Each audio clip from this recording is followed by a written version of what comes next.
बृहस्पति और शनि की युति अगर आपके सप्तम भाव में है तो आपका जीवन साथी कैसा होगा, वास्तव में इस कंजक्शन का आपकी मैरिड लाइफ पर कैसा प्रभाव पड़ेगा, आपका ओवरऑल जीवन है वो मैरिज के बाद कैसा रहेगा और बाकी अन्य मामलों में ये युति आपके ऊपर कैसा प्रभाव डालेगी।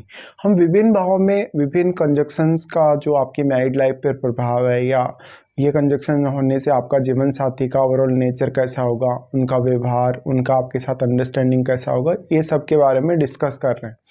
अगर गुरु शनि कंजक्शन की बात की जाए सप्तम भाव में तो ज़्यादातर केसेस में ऐसा देखा गया है कि मैरिज ही नहीं हो पाता, बहुत लेट तक मैरिज होता है। इवन 40 की एज तक लोगों का मैरिज होता है और अगर मैरिज हो भी गया तो रिश्ते में कहीं ना कहीं वो एक वास्तव में अट्रैक्शन वाली बात नहीं रहती या अटैचमेंट वाली बात नहीं रहती।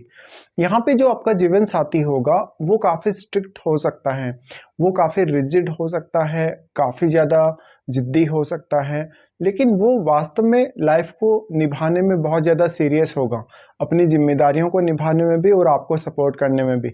लेकिन यहाँ पर पार्टनर के साथ आपका उतना अच्छे से अंडरस्टैंडिंग नहीं बन पाता कभी कभी। अब आपको देखना होगा कि वास्तव में इनमें से कोई वक्री तो नहीं है।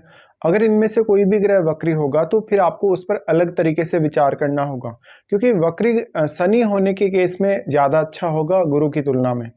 आपको देखना होगा कि अगर ये कंजक्शन गुरु के घरों में बन रहा है, जैसे मान लो धनु राशि में या मीन राशि में, या फिर ये कंजक्शन शनि के घरों में बन रहा है जैसे मकर राशि में या कुंभ राशि में, तो ऐसे केसेस में आपका पार्टनर आपसे बड़ा भी हो सकता है या वो आपसे बहुत ही ज़्यादा मैच्योर भी हो सकता है। लेकिन अगर ये कंजक्शन मान लो शुक्र के घरों में बनता हो, जैसे कि वृषभ राशि में, तुला राशि में, या इवन मंगल के घर में बनता हो जैसे मेष या वृश्चिक राशि में, या बुध के घरों में जैसे मिथुन या मान लो कन्या राशि में, तब आपका जीवन साथी होगा वो हो सकता है उतना ज़्यादा मैच्योर ना हो और इसमें सप्तमेश की भूमिका भी उतनी ही ज़्यादा इम्पोर्टेंट है। तो आपको देखना होगा कि सप्तमेश कौन सा प्लेनेट है।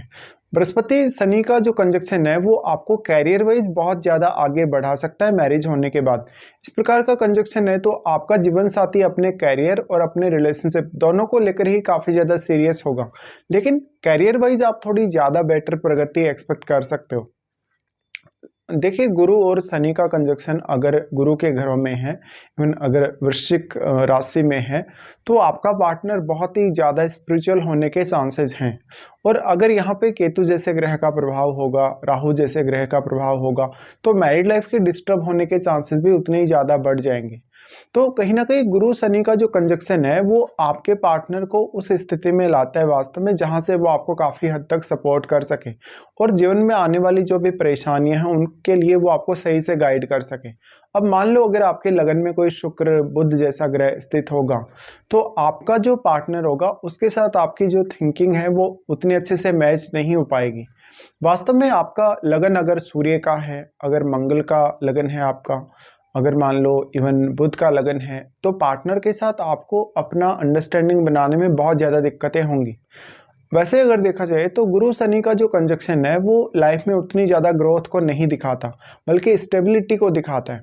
इसलिए अगर आप अपने पार्टनर की रिक्वायरमेंट्स के हिसाब से चले या वास्तव में आप बहुत ज़्यादा डिसिप्लिन फॉलो करके चले लाइफ में, तो ये निश्चित है कि आपका भले ही लाइफ में कोई बहुत बड़ा चेंज नहीं आएगा लेकिन एक बहुत ही स्टेबल लाइफ जी पाएंगे आप।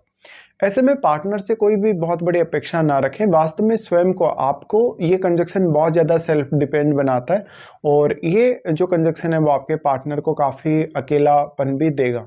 ऐसे में हो सकता है आपका फिजिकली उतना ज़्यादा अटैचमेंट नहीं है पार्टनर के साथ, लेकिन आपका जो एक मैरिज है वो एक समझौते की तरह होगा। आपने किसी से कोई भी एग्रीमेंट किया है, समझौता किया है साथ रहने का या मिलजुल कर काम करने का, वो सब।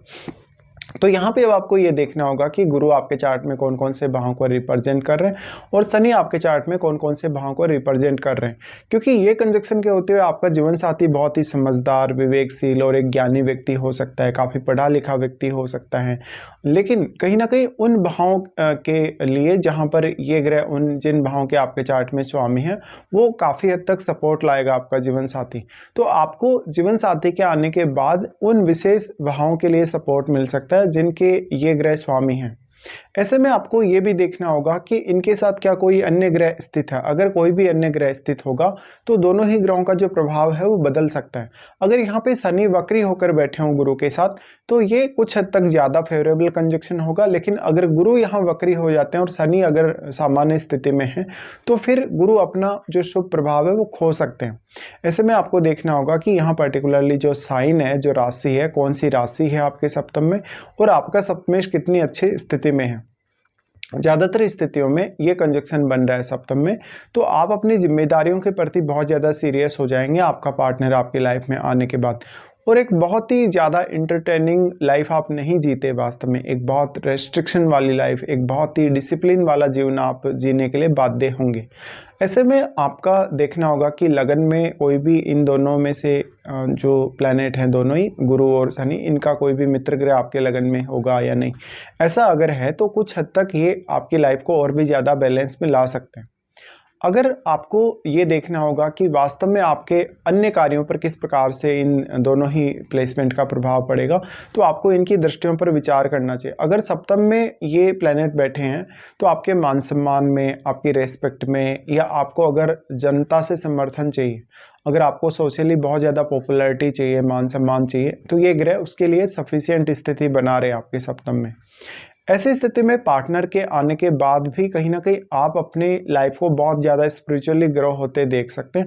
लाइफ में आप वो सारे के सारे डिसीजन कहीं ना कहीं अपने पार्टनर पे छोड़ सकते हैं, जहाँ पर आपको ये डिसाइड करना है कि आपको लाइफ में आगे करना क्या है और आपके लिए क्या सही है, क्या गलत है, कौन से पाथ को आपको चुनना है। ऐसी स्थिति में आपको अपने पार्टनर की जो एडवाइस है उसको ज़रूर ही फॉलो करना चाहिए। तो ये कुछ रिजल्ट्स आपके सामने आएंगे गुरु और शनि के कंजक्शन के आपके सप्तम भाव में होते हुए।